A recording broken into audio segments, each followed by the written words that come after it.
trabadiente entre mi esclerosis y el barbijo. Eso me genera algunos problemas.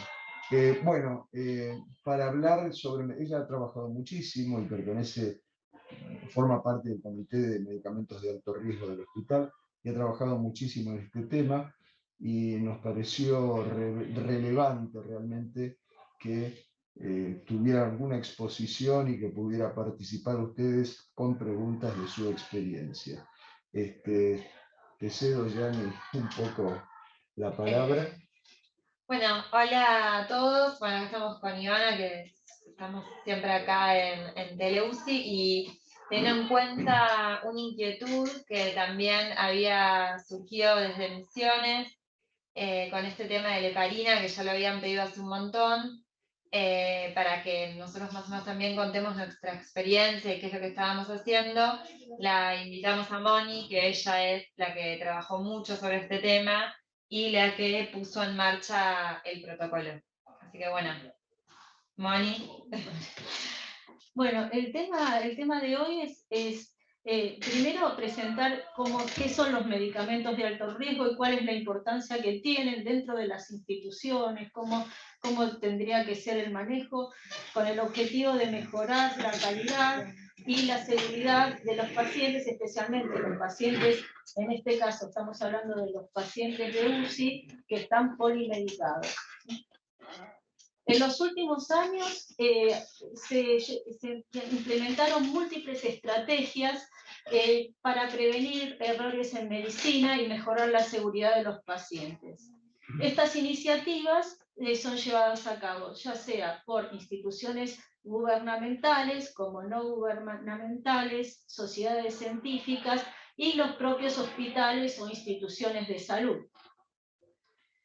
El tema de la mejora de la seguridad y ver el valor y la importancia que tiene en implementar estrategias para mejorar la seguridad de todo el proceso de medicación, que es uno de los procesos más complejos que tiene dentro de una institución, que va desde la indicación, el motivo de la indicación, hasta que llega al paciente, tiene como punto de partida para ver cuál es la relevancia.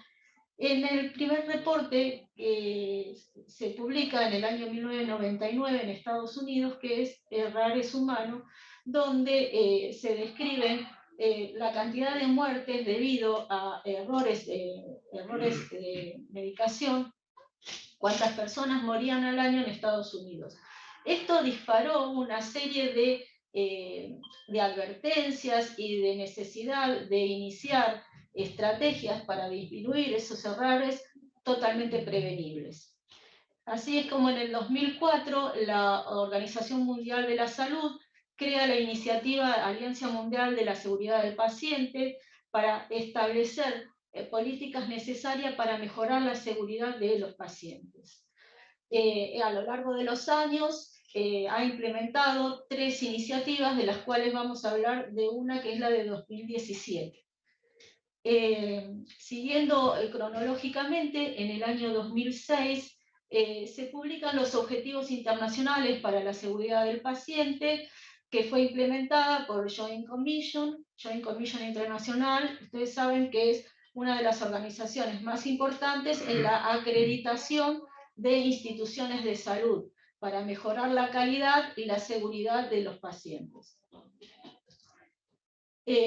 Bueno, dentro de las metas internacionales que se han ido incrementando a lo largo de los años, a partir del 2006, la última es de actualizaciones del 2021, la meta 3 habla de mejorar la seguridad de los medicamentos de alto riesgo.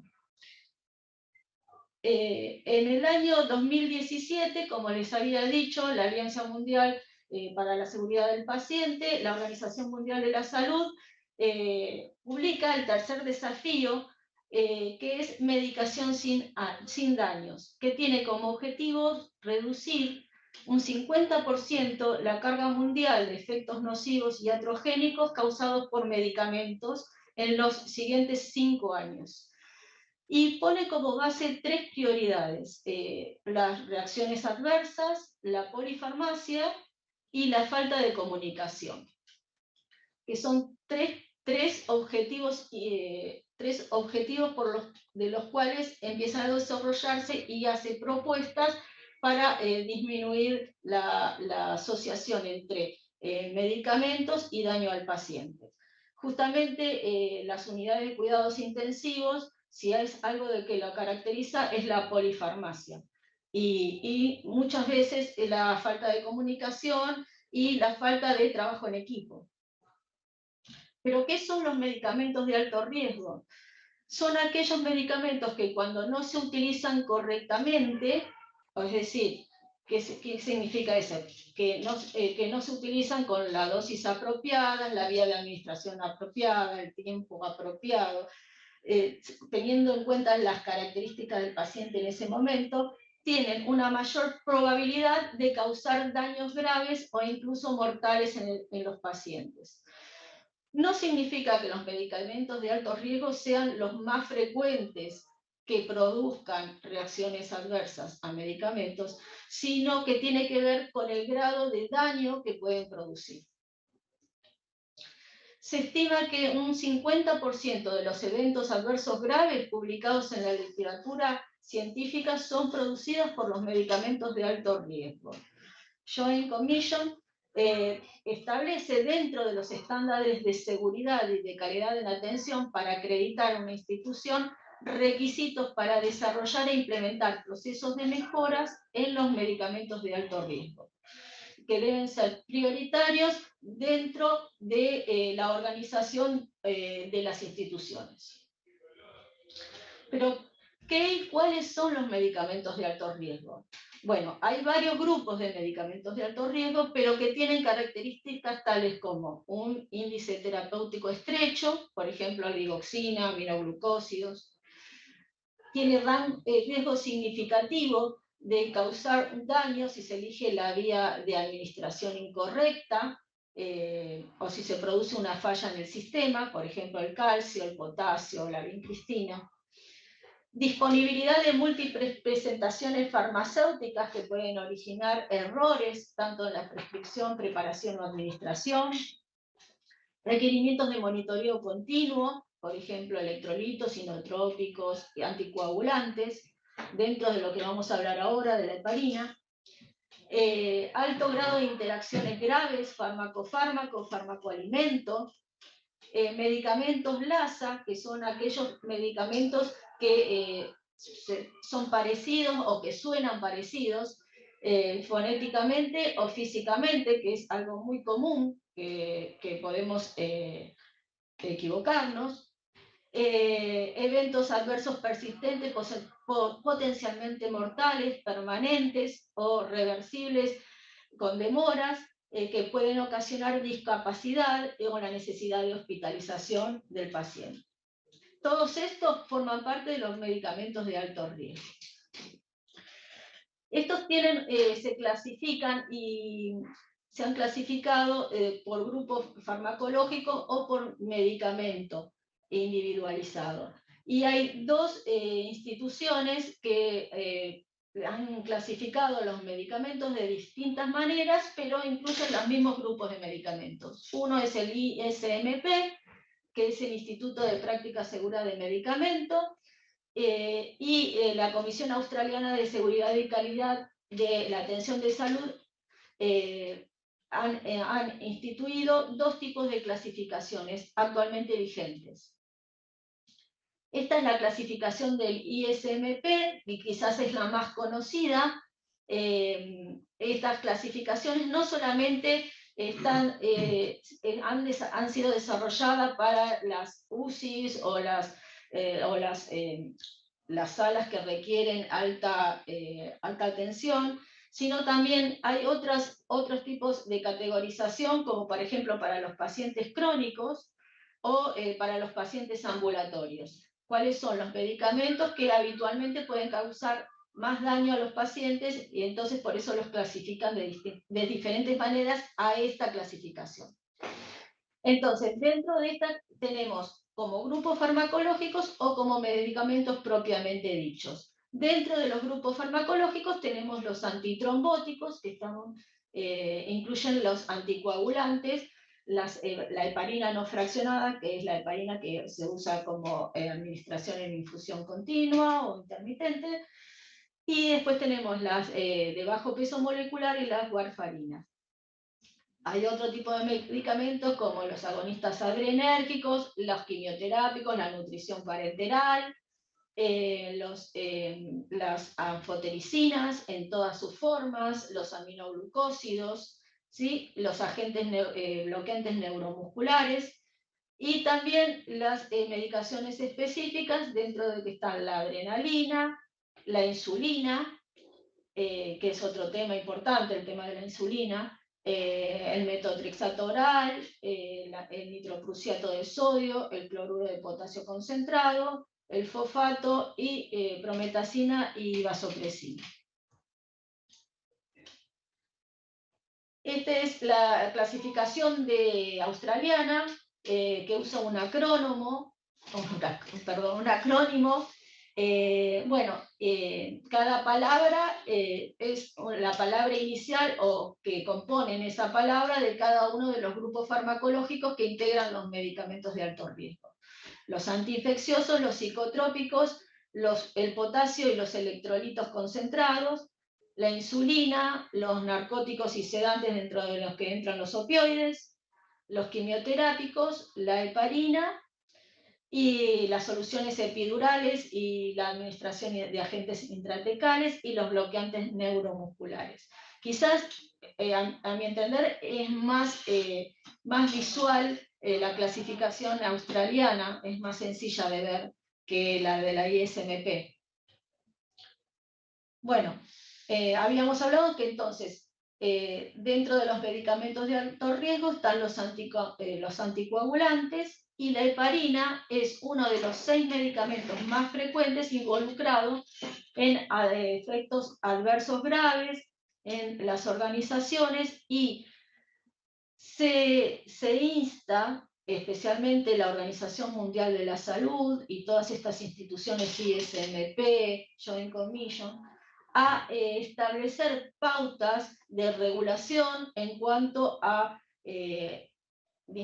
para disminuir el daño y elaborar protocolos tanto desde la prescripción hasta la administración de las drogas.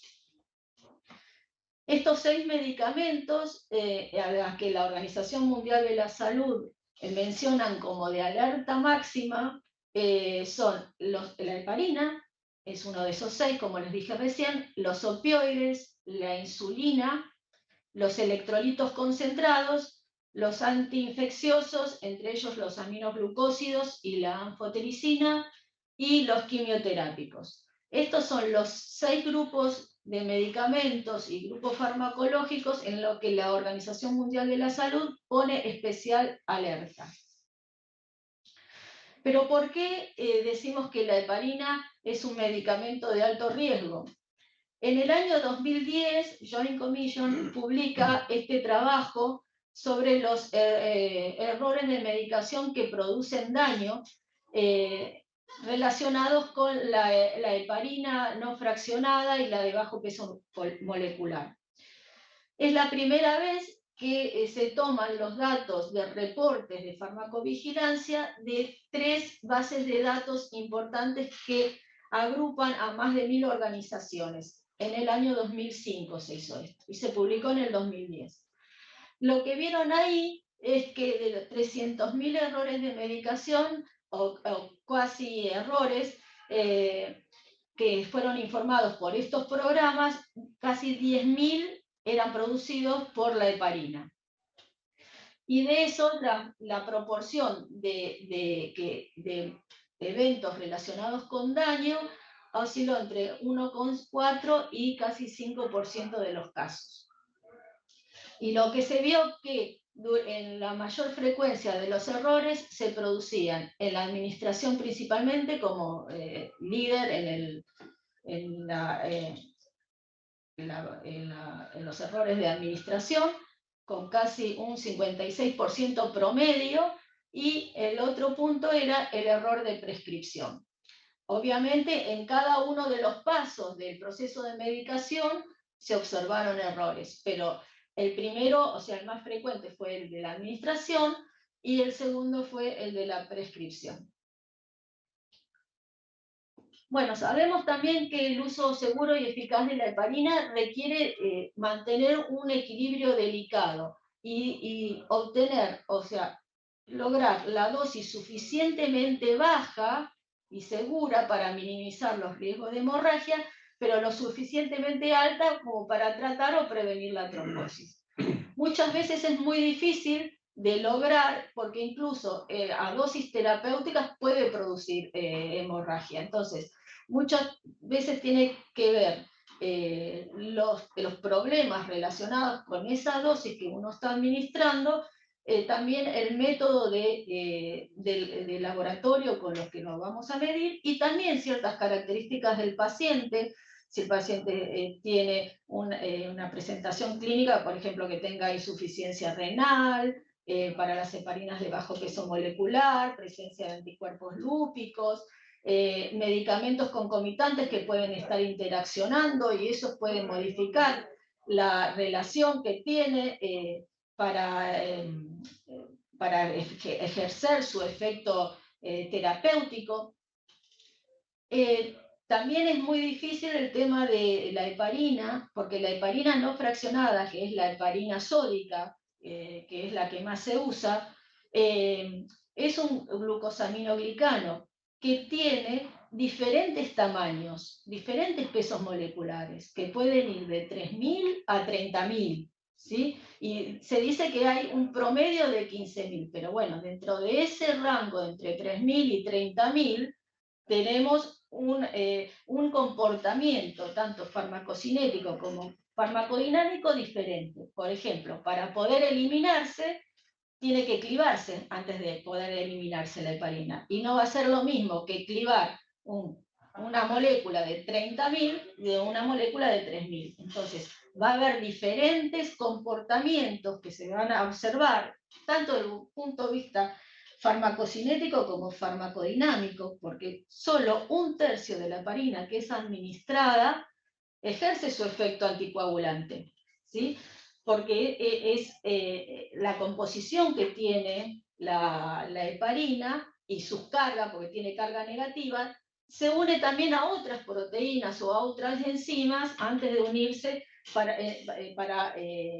cortar la cascada de coagulación. Entonces, nosotros tenemos que saber que lo que se infunde, el 100% de lo que nosotros estamos infundiendo, no va a ejercer el efecto farmacológico que se está buscando, ¿sí? Por eso a veces también es muy difícil lograr la dosis que necesitamos para tratar al paciente. Existen otros factores que eso pueden modificar, por ejemplo, también la unión a proteínas se une prácticamente más del 80%, entonces un paciente hipoalbuminémico va a tener una fracción libre mayor y por lo tanto va a tener mayor efecto para realizar su efecto terapéutico. También se ha visto que alcanzar un nivel terapéutico de heparina dentro de las 24 horas reduce significativamente el riesgo de tromboembolismo venoso recurrente. También se ha observado que la práctica no basada en protocolos solo logra un 40% de las veces el resultado objetivo. Por todo esto que estuve mencionándole y aparte otros problemas que ahora vamos a ver que se han tenido a lo largo de los años con la heparina, hubo varios informes de sobredosis de heparina por estos errores que ya les estuve mencionando antes, que provocaron daños y muerte al paciente. Tanto es así, y el tema que llega, por supuesto, a los medios de comunicación. Hubo un caso muy conocido de un actor famoso en Estados Unidos que sus mellizos tuvieron un error de medicación justamente por la heparina, obviamente después hubo un juicio, Y eso fue lo que llevó a que comenzaran a publicarse en los medios de comunicación todos los errores relacionados con los daños producidos por la heparina. Por ejemplo, en un hospital que fueron afectados de 17 recién nacidos. Otro que propone mejorar a partir de un error de sobredosis en el que murieron 2 recién nacidos, mejorar los procedimientos para la preparación y administración de la heparina. Quizás el más conocido es el del hospital de Texas, que se afectaron a 17 recién nacidos que habían recibido 100 veces la dosis de heparina y murieron 2 de ellos. Y para eso, con todo el tema de las publicaciones en los medios de comunicación, también se ofrecían los estudios de abogados para representar a aquellas familias que habían sido dañadas por el error de medicación. No solamente eso en cuanto a los errores más frecuentes, que es la prescripción y la administración, sino también que a lo largo de los años, para producir, digamos, la heparina que se comercializan, se necesitan estándares de referencias. Esos estándares de referencias han ido variando durante los años y han ido mejorando los procesos para que las heparinas comercializadas tengan una misma potencia, ¿sí? Una misma potencia farmacológica. Por ejemplo, en el año 2007-2008 hubo reportes de contaminación, ¿sí? Cuyo principal efecto adverso era hipotensión dentro de los primeros 30 minutos. Era una contaminación durante el proceso de producción de la heparina con condroitin sulfato, ¿sí? Entonces, para mejorar la calidad y reducir el riesgo de contaminación en el mercado, lo que hizo, por ejemplo, la FDA es establecer nuevos estándares de referencia para la fabricación de heparina. Recuerden que como es un producto biológico, ¿sí? Puede tener diferentes potencias, entonces, de acuerdo a la fuente de donde uno lo extrae. En el 2009 lo que hace la FDA es establecer nuevas pautas de fabricación y cambia en la monografía de la droga la potencia.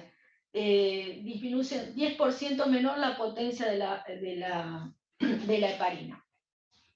Lo que sí no hace es elaborar sugerencias para el cambio de la dosificación de la misma, porque eso iba a tener que estar relacionado con la clínica del paciente.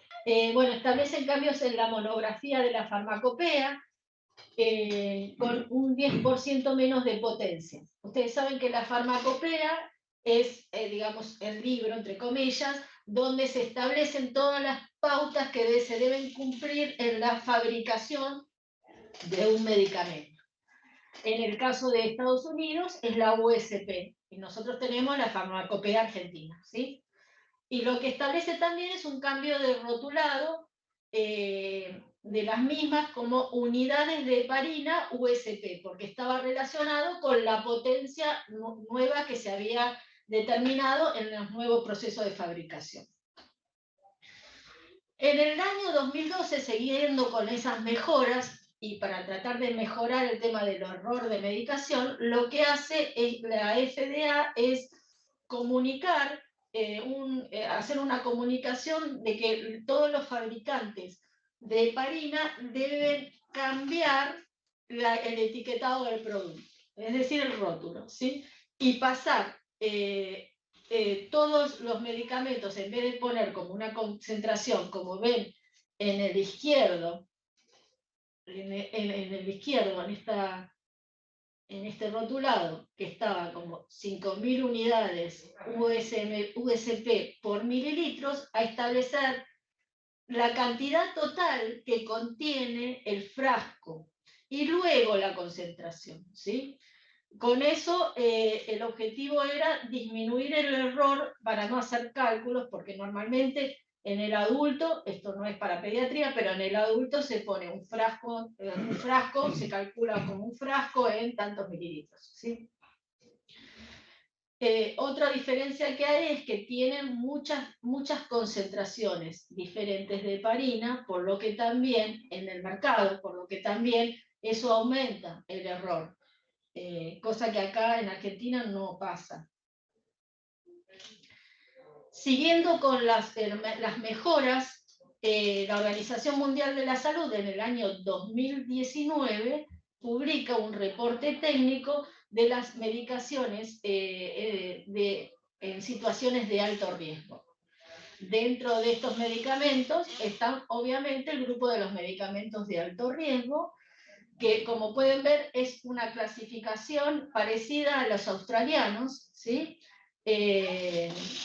Entonces, dentro de estos medicamentos de alto riesgo, obviamente está la heparina.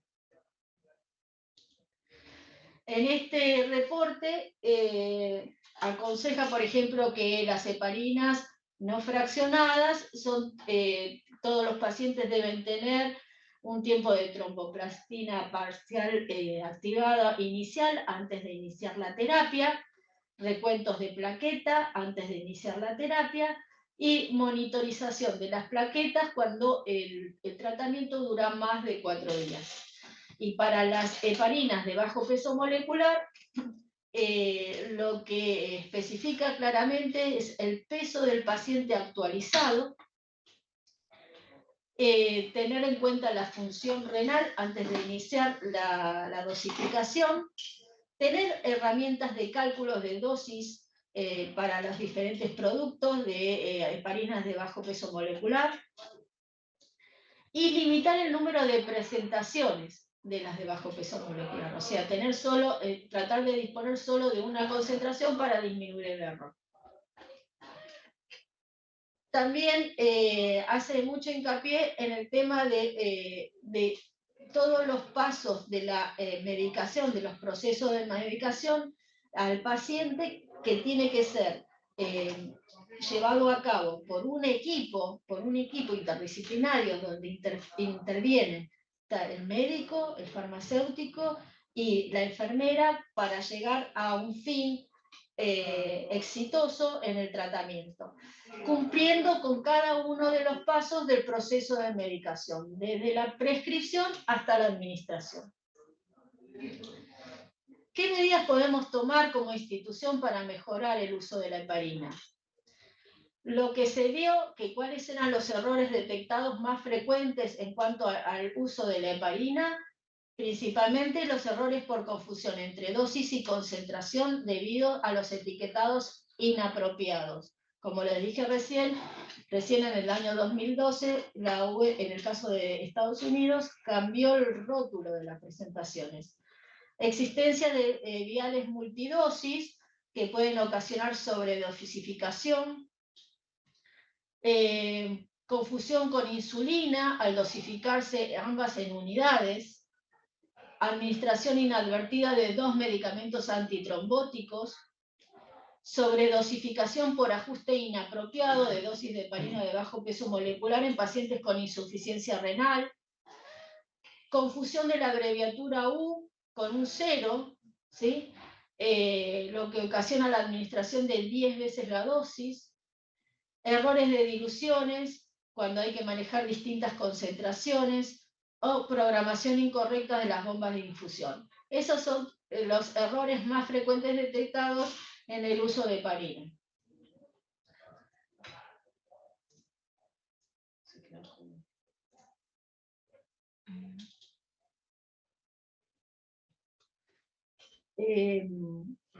¿Y cuáles son algunas de las prácticas de prevención de esos errores?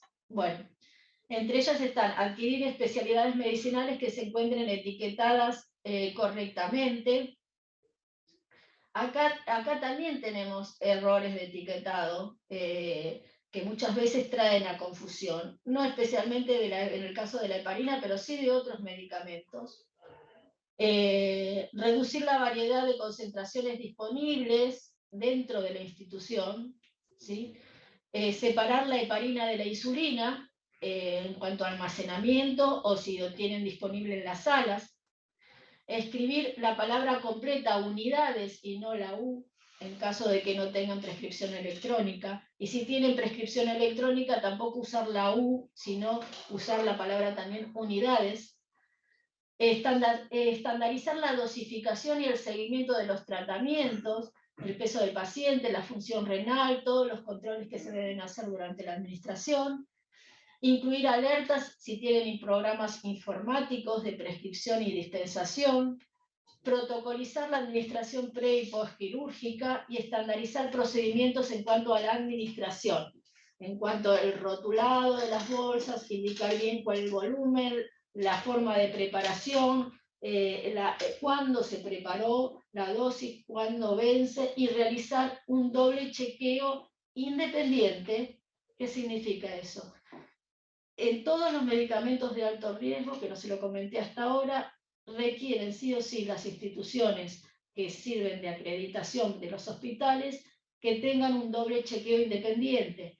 ¿Qué quiere decir? Que si una persona prepara la medicación, tiene que haber otra persona que lo controle, que esa medicación haya sido bien preparada, ¿sí? No solamente eso, sino en cada uno de los puntos del proceso de la medicación, de preparación y sistema de administración. Por ejemplo, algunos procesos, si uno quiere iniciar un proceso de mejora de todo el circuito de la heparina en una institución, entonces, bueno, podemos decir, bueno, ¿cuáles son primero nuestras fortalezas y nuestras debilidades dentro del proceso de medicación de la heparina? Armar un grupo de trabajo donde estén incluidos todos los profesionales y todos los usuarios de la heparina y empezar a investigar, bueno, ¿qué problemas fueron, cuáles son los problemas que nosotros tenemos? Si hubo un evento centinela, a partir de ese evento centinela, a ver cuál fue la causa que lo provocó. También se puede hacer un modo a prueba de fallos para ver, bueno, cuáles son nuestras debilidades, cuáles son los puntos que nosotros tenemos que mejorar y en dónde tenemos mayor probabilidad de error. También existe un reporte de autoevaluación para la seguridad de medicamentos antitrombóticos que lo publica ISMP, donde uno puede contestar las preguntas de autoevaluación y ver en qué nivel de seguridad tienen en cuanto al proceso de medicación de la heparina. Todo eso a través de un equipo interdisciplinario, con el objetivo, obviamente, de reducir el daño al paciente.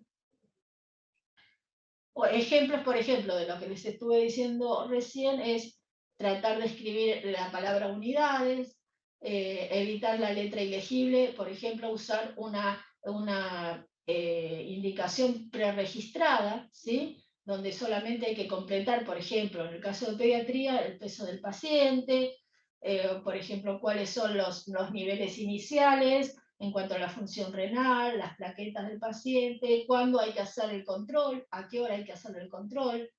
De esa manera, en ese caso, evitamos la letra ilegible. No usar puntos y coma, por ejemplo, si hay que poner 5.000 unidades o 10.000 unidades, sin comas ni puntos, ¿sí?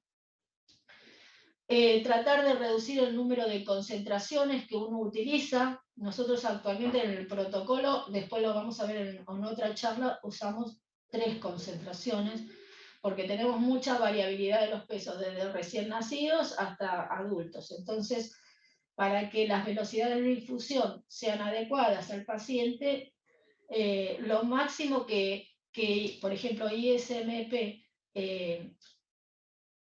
da lugar a que haya no más de 3 concentraciones en los hospitales pediátricos.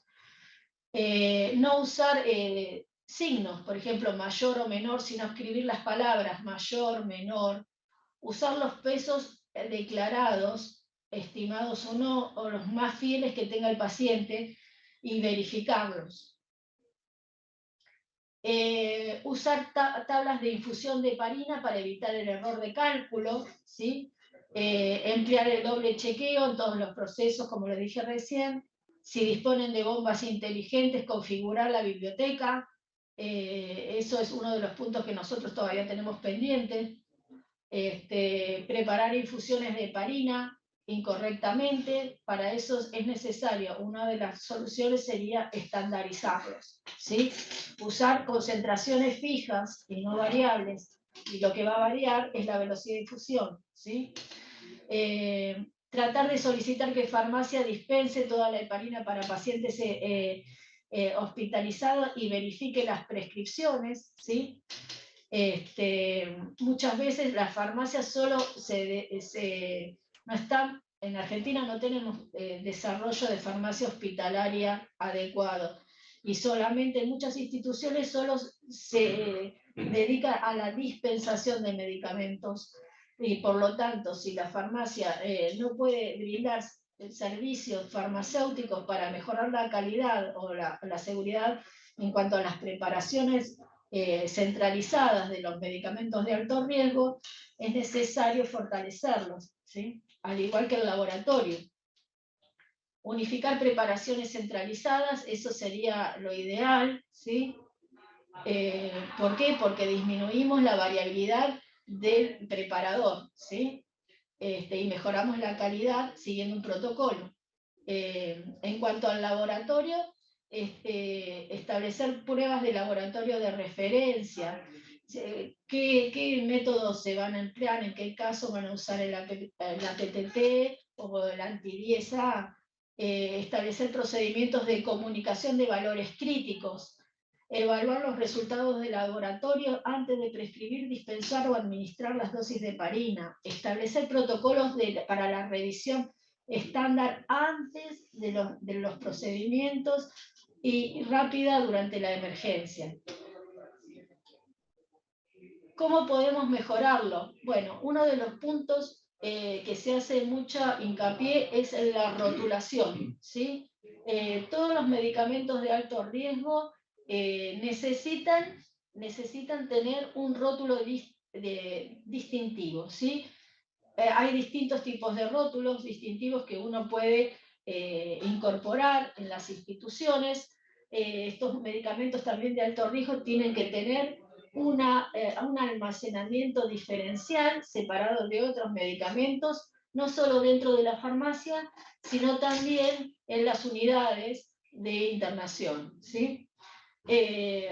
Por ejemplo, hacer una prescripción y preparación preimpresa, que lo vamos a ver la próxima charla, para disminuir el error, si es que no tienen prescripción electrónica.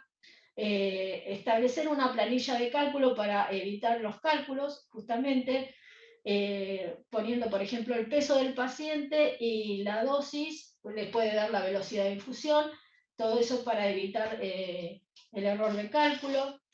También se puede hacer la solicitud preimpresa más una planilla de cálculo, que es lo que tenemos nosotros implementándose, y establecer también protocolos de procedimientos, tanto de la prescripción, los controles que se deben hacer, los controles de preparación y la administración. Y por último, el objetivo final es llegar a la utilización de las bombas inteligentes, ¿sí? Que sería el grado máximo de seguridad, estableciendo siempre los protocolos de implementación para llevarlas a cabo. Bueno, entonces, el resumen de esto es, primero, establecer cuáles son nuestras debilidades y fortalezas dentro del proceso de la heparina en la institución. Generar un grupo de trabajo interdisciplinario es fundamental porque eso mejora la comunicación y puede llevarse a cabo mejor el proceso. Mejorar la comunicación entre los involucrados y establecer pautas de alarma y redundancias, es decir, ¿estás seguro de que esta es la dosis? Sí, esta es la dosis. ¿Estás seguro que es el peso del paciente? Sí. En cuanto a si tiene sí o no insuficiencia renal, todo ello para disminuir el error. Fortalecer, obviamente, los servicios de apoyo, porque este conjunto, este proceso es desde el punto de vista interdisciplinario. Implementar un protocolo justamente con este grupo de trabajo, tratar de implementar consensos y elaborar un protocolo institucional. Y también crear conciencia sobre los reportes de eventos, ¿sí? Porque eso nos ayuda. El reporte de eventos es no punitivo, tiene que ser anónimo. Todo eso nos ayuda a ver cuáles son nuestros errores más frecuentes. Así nosotros podemos ver, bueno, supongan que el error más frecuente es la administración, bueno, ¿qué es lo que podemos arreglar? ¿Cómo podemos llegar a que la administración sea más segura? Todos estos reportes de eventos son muy importantes para mejorar el ciclo, el proceso de mejora, ¿sí? Entonces, el reporte es uno de los puntos también más importantes para hacer la mejora continua. Bueno, en la próxima lo que vamos a hacer es mostrarles qué es lo que estamos haciendo nosotros en este momento y cómo llegamos al protocolo que se está implementando ahora. Bueno, hasta acá llegamos hoy. Bueno, Mónica, la verdad que la presentación es excelente. Y claro, cuando vos lo mencionaste de inicio, es decir, que la medicación es un proceso que tiene varios pasos.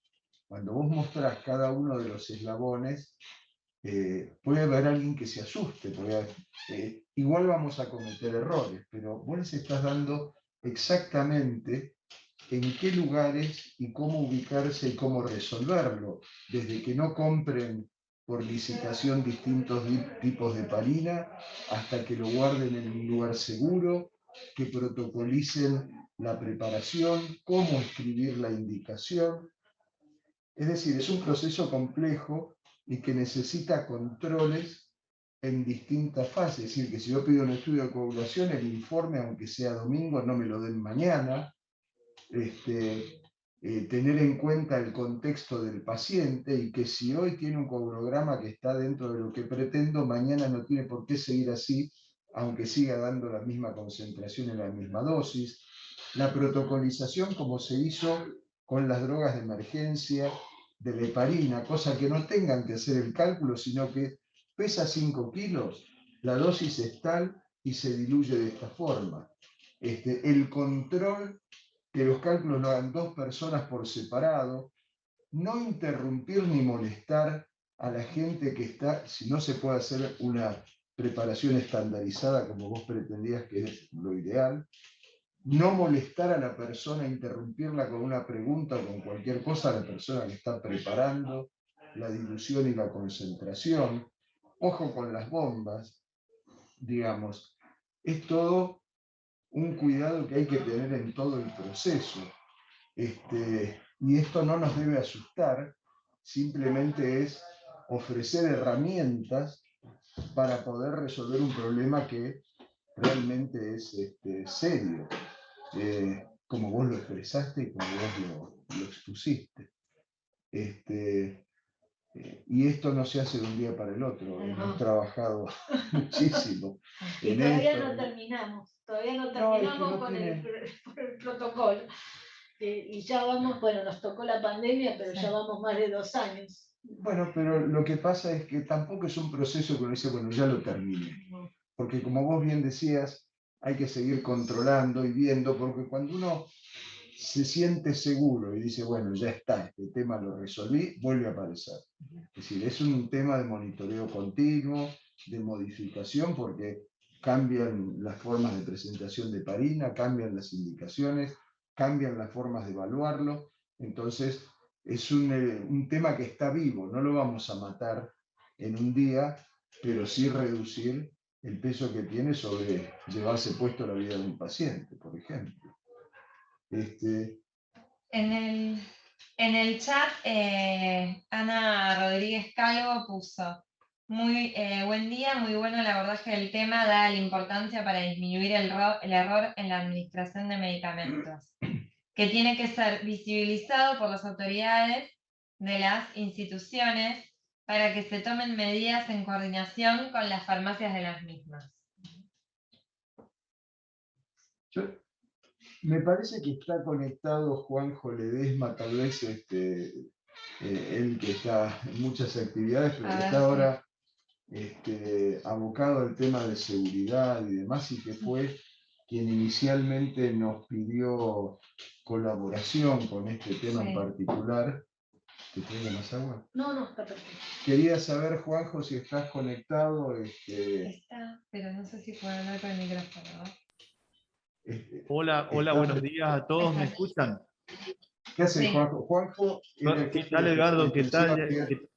Un gusto, ¿qué tal? Un saludo grande para todos. En primer lugar, muy agradecido porque la verdad que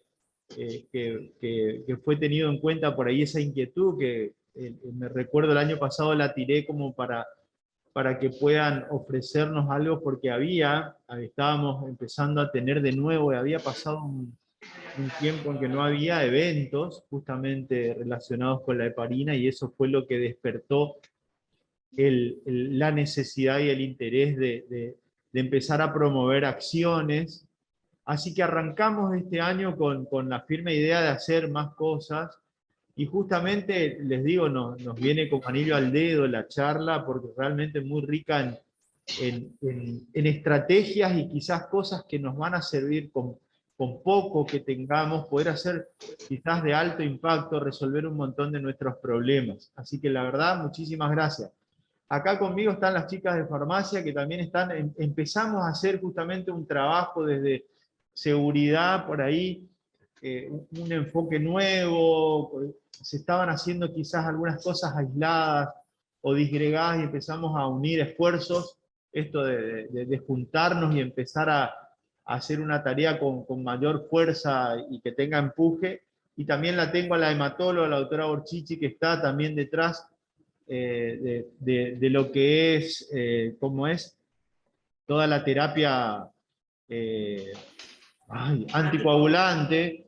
Así que justamente estamos en el protocolo y tratando de resolver herramientas como para poder identificar. Me gustó muchísimo esos tips que nos dieron, porque todas esas cosas que mencionaron o que mencionó la doctora son las cosas que nos pasan, los errores de prescripción, ha habido errores en la administración, entonces el enfoque es muy claro desde ya muchísimas gracias. Tengo después una pregunta, pero acá la farmacéutica quería hacer una pregunta, ¿puede ser?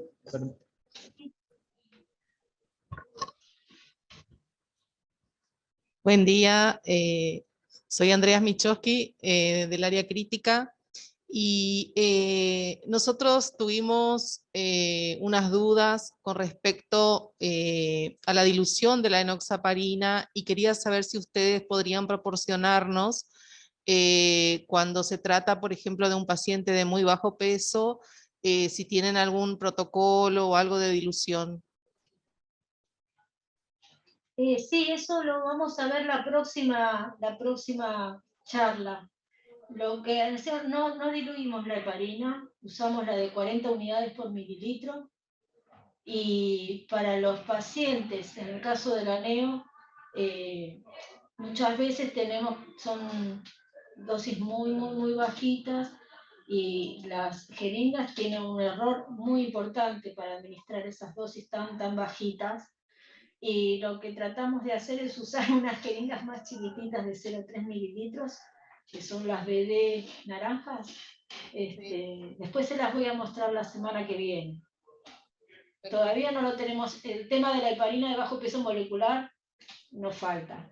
Empezamos con la no fraccionada y tenemos algunas cosas hechas de bajo peso molecular, pero que la tenemos que revisar. Tenemos que mejorarla. Yo quería hacerle una consulta relacionada a los medicamentos de alto riesgo, si están incluidos en la programación de simulación, en los programas de simulación que tienen.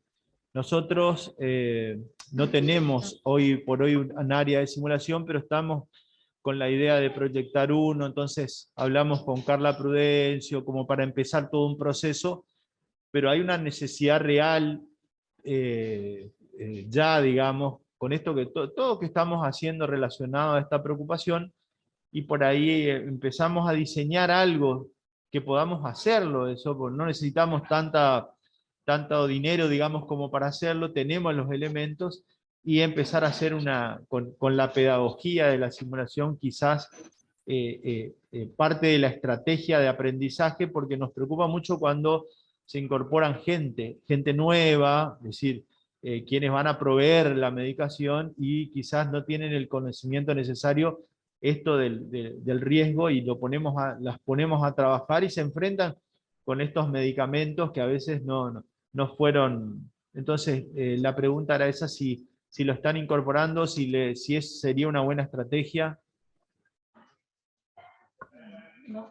Mira, no hay de simulación, pero sí hay algunas herramientas que ya fueron expuestas acá en Teleuci Farmacia el año pasado, que tienen que ver, por ejemplo, una con las CARTs de emergencias, donde una capacitación o simulación es entrenar a la gente a usar bien las CARTs.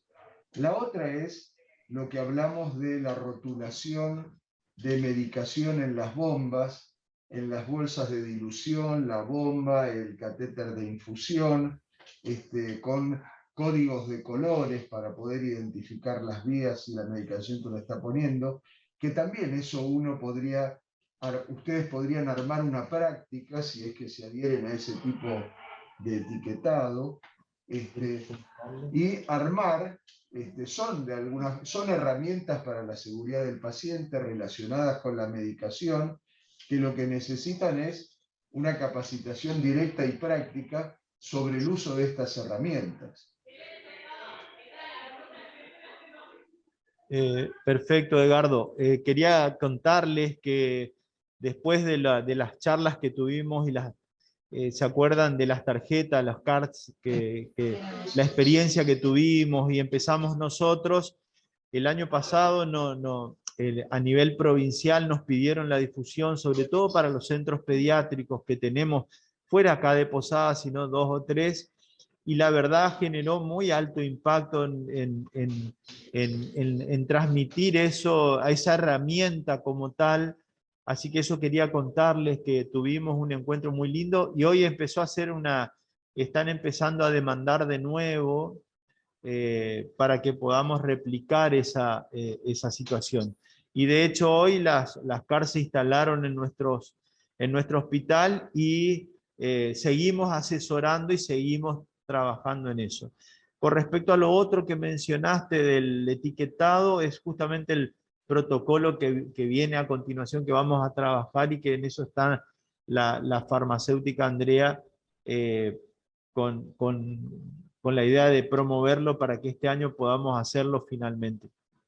Sí, la verdad que con las tarjetas tuvieron un alto impacto. Hicimos un Zoom con diversos hospitales del interior, y próximamente vamos a tener unas jornadas de farmacéuticos en nuestro colegio, y también vamos a comentar todo lo que estamos trabajando a nivel del Hospital de Pediatría. Así que para nosotros replicar lo que ustedes nos proporcionan es de gran valor, y estoy muy agradecida, muy agradecida por eso. Bueno, no, había un micrófono abierto. Perdón, que sí. se superpuso un poco. Sé que está la gente de Jujuy, la gente de Chubut, gente de Catamarca. ¿Algún comentario? Por supuesto, Posadas.